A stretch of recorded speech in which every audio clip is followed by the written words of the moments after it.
Shalom, shalom, shalom, shalom. Selamat berjumpa kembali Bapak, Ibu, dan Saudara yang dikasihi dan mengasihi Tuhan Yesus Kristus dalam rangkaian persekutuan doa masa Pentakosta yang keempat. Di sini izinkan saya Endras Arum akan memandu persekutuan doa kali ini. Selanjutnya, marilah kita memulai dengan mengambil saat teduh sejenak dan menyiapkan hati serta pikiran kita untuk dapat memahami renungan persekutuan doa kali ini. Mari kita bersatu di dalam doa. Tuhan Allah Bapa kami yang bertahta di dalam kerajaan surga yang mulia, bersyukur Bapa atas udara yang masih boleh kami hirup hingga saat ini. Bersyukur atas setiap berkat yang boleh kami terima hingga saat ini. Tuhan Yesus, pada saat ini kami berdoa dan memohon kasih karunia-Mu untuk hadir di tiap hati kami. Bila mana saat ini kami hendak merenungkan firman-Mu, kiranya Engkau senantiasa memberikan penyertaan dalam persekutuan doa ini, sehingga fokus kami hanya tertuju padamu. Bantu kami untuk dapat membuka telinga kami, hati kami, dan pikiran kami. Bawa kami untuk dapat mengerti firman-Mu, dan ajarkan kami bukan hanya dapat menjadi pendengar firman-Mu saja, namun juga menjadi pelaku firman-Mu di dalam kehidupan kami pribadi, lepas pribadi. Terima kasih Tuhan, di dalam nama-Mu kami berdoa. Haleluya. Amin. Pembacaan Alkitab kita pada hari ini diambil dari kitab Filipi, pasal yang pertama, ayat yang ketiga sampai dengan yang ke-11. Kitab Filipi, pasal yang pertama, ayat yang ketiga sampai dengan yang ke-11. Lembaga Alkitab Indonesia memberikan judul perikop, Ucapan Syukur dan Doa. Aku mengucap syukur kepada Allahku setiap kali aku mengingat kamu. Dan setiap kali aku berdoa untuk kamu semua, aku selalu berdoa dengan sukacita. Aku mengucap syukur kepada Allahku karena persekutuanmu dalam berita Injil mulai dari hari pertama sampai sekarang ini. Akan hal ini, aku yakin sepenuhnya, yaitu Ia yang memulai pekerjaan yang baik di antara kamu akan meneruskannya sampai pada akhirnya pada hari Kristus Yesus.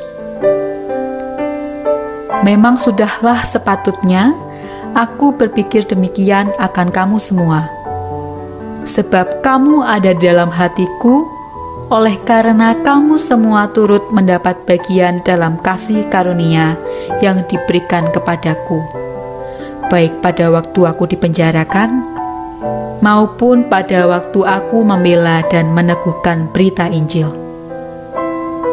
Sebab Allah adalah saksiku betapa aku dengan kasih mesra Kristus Yesus merindukan kamu sekalian.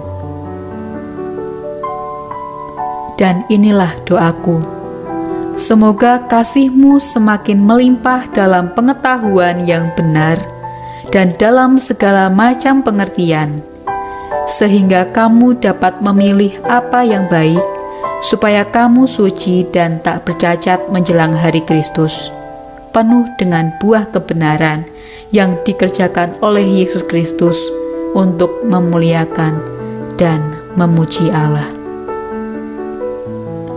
Demikianlah firman Tuhan.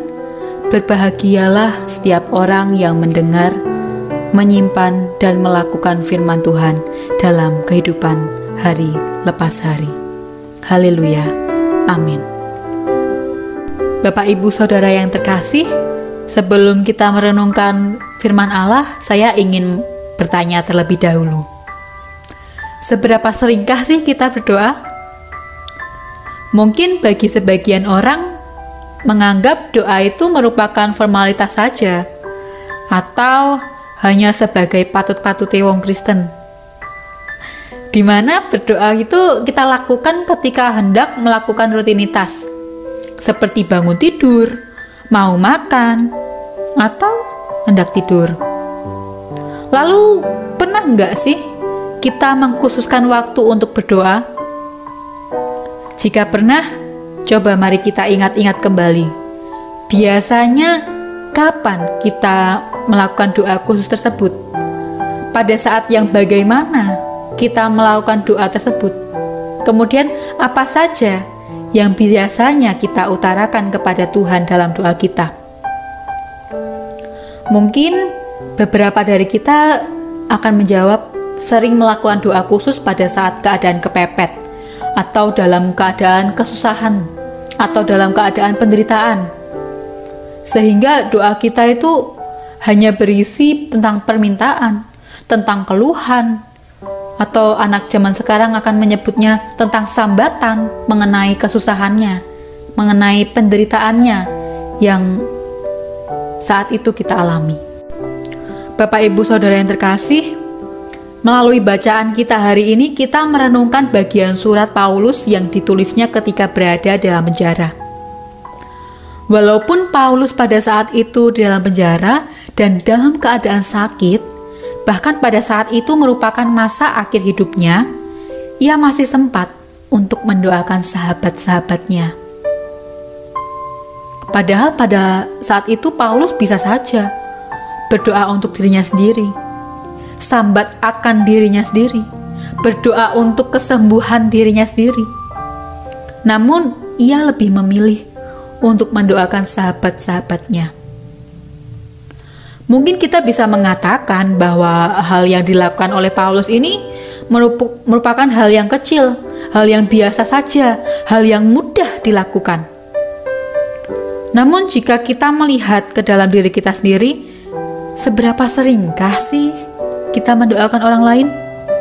Apalagi apabila kita dihadapkan pada situasi yang sama seperti yang terjadi pada Paulus, minimal pada situasi yang menderita. Akankah kita akan sanggup dan berpikir untuk hendak mendoakan orang lain? Bapak Ibu Saudara dan yang terkasih, berbicara tentang doa, mungkin tidak sedikit dari kita atau sedikit dari orang merasa bahwa berdoa bagi orang lain itu merupakan hal yang sepele, hal yang mudah. Berdoa bisa jadi bukan sebuah karya yang dapat dibanggakan, mengingat tidak banyak effort atau jerih payah yang dilakukan dalam kita berdoa. Kita hanya perlu fokus dan hati untuk berdoa. Oleh karenanya, berdoa sering dianggap belum menghadirkan karya atau belum menyalurkan berkat. Mungkin dari beberapa kita sering mendengar sambatan dari orang atau sering mendengar keluh kesah dari orang yang mengatakan dalam suatu kepanitiaan itu mungkin mengatakan seperti ini ya, saya itu cuma bantu doa, saya nggak bisa apa-apa. Saya cuma bantu doa loh ini, beneran loh ini. Saya tuh nggak ada apa-apanya dibandingin kamu, A, B, C, D. Padahal berdoa dan mendoakan orang lain itu bukan hal yang mudah juga sebenarnya. Mungkin ada beberapa dari kita juga merasa takut ketika diminta untuk berdoa di depan umum karena mungkin merasa tidak percaya diri. Ya benar. Kenapa? Karena setidaknya saat kita berdoa itu kita perlu mencari kosakata yang tepat supaya dapat membangun semangat orang yang kita doakan. Ada salah satu dosen pada Sekolah Tinggi Filsafat dan Teologi di Jakarta, bernama Pendeta Andar Ismail. Beliau sering mengingatkan mahasiswanya untuk menuliskan terlebih dahulu kalimat doa sebelum mendoakan di depan umat. Nah, dari sini saja kita tahu kan, bahwasanya berdoa itu bukan perkara yang sepele. Kita perlu benar-benar menyiapkan. Dalam perikop yang kita baca, diceritakan bahwa Paulus ini mengingat sahabat-sahabatnya dan mendoakan mereka. Hal ini bukan sekedar iseng belaka, karena mungkin pada saat itu Paulus banyak waktu, atau kalau kata anak zaman sekarang itu gabut gitu ya. Melalui doanya ini Paulus benar-benar memikirkan apa yang sedang dilalui orang-orang terkasihnya, apa yang sedang dihadapi, apa tantangan-tantangan dan kesulitan teman-temannya ketika mengabarkan Injil. Nah, kalau kita kembalikan ke diri kita masing-masing, seberapa sering sih kita memikirkan orang lain? Apakah kita sungguh-sungguh mau ikut memikirkan kehidupan sesama kita? Apakah kita peduli akan apa yang sedang dikerjakan sesama kita? Apakah kita benar-benar memikirkan kesulitan dan tantangan hidupnya? Lalu, apakah kita punya kerinduan untuk membuatnya berhasil melewati semua tantangan hidupnya itu? Nah, hanya Bapak, Ibu, dan saudara pribadi yang dapat menjawab pertanyaan-pertanyaan tersebut. Berdoa merupakan salah satu karya roh yang bisa kita teladani dalam hidup. Melalui karya Roh Kudus, kita didorong oleh kerinduan melihat orang lain mengalami kebaikan dalam hidup. Bunda Teresa pernah menuturkan bahwa there are no great things, only small things with great love. Artinya, tidak ada hal yang besar, namun hanyalah perkara kecil yang dijiwai oleh kasih yang besar. Kutipan tersebut menjadi pengingat kita bahwa yang terjadi ketika kita berdoa dengan penuh kesungguhan akan menghasilkan sesuatu hal yang besar. Ketika kita berdoa dengan hati yang mengasihi orang yang kita doakan, dalam ketulusan dan kesungguhan, dampaknya besar. Selamat membangun hidup orang lain melalui doa. Teruslah berdoa dan mendoakan sesama. Tuhan Yesus memberkati. Amin.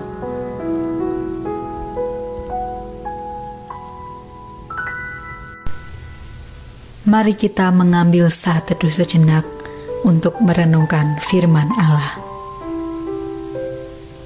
Mari kita berdoa.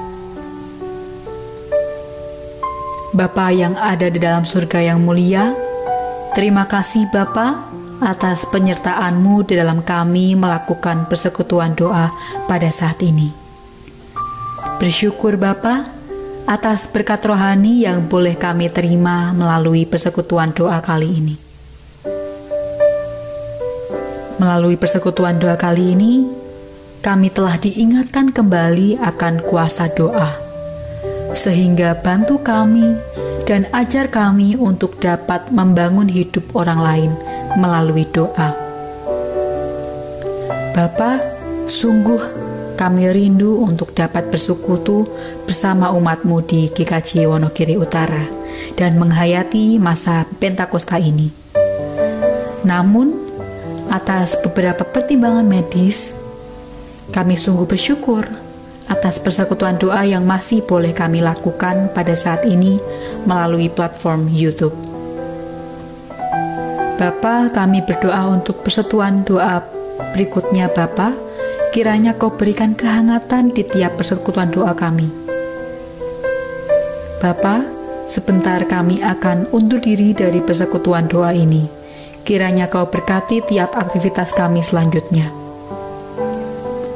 Banyak dosa dan celah yang kami lakukan di dalam persekutuan doa ini, ampunilah kami ya Bapa. Di dalam nama Putra-Mu yang tunggal Tuhan kita, Yesus Kristus, doa ini kami haturkan. Terima kasih ya Tuhan. Mari kita yang percaya katakan amin. Bapak, Ibu, Saudara yang dikasihi dan mengasihi Kristus, tibalah kita di penghujung persekutuan doa kali ini. Marilah mengarahkan hati kita dan marilah terima Berkat Tuhan. Tuhan memberkati kita dan melindungi kita. Tuhan menyinari kita dengan wajah-Nya dan memberi kita kasih karunia. Tuhan menghadapkan wajah-Nya kepada kita dan memberi kita damai sejahtera. Haleluya. Amin.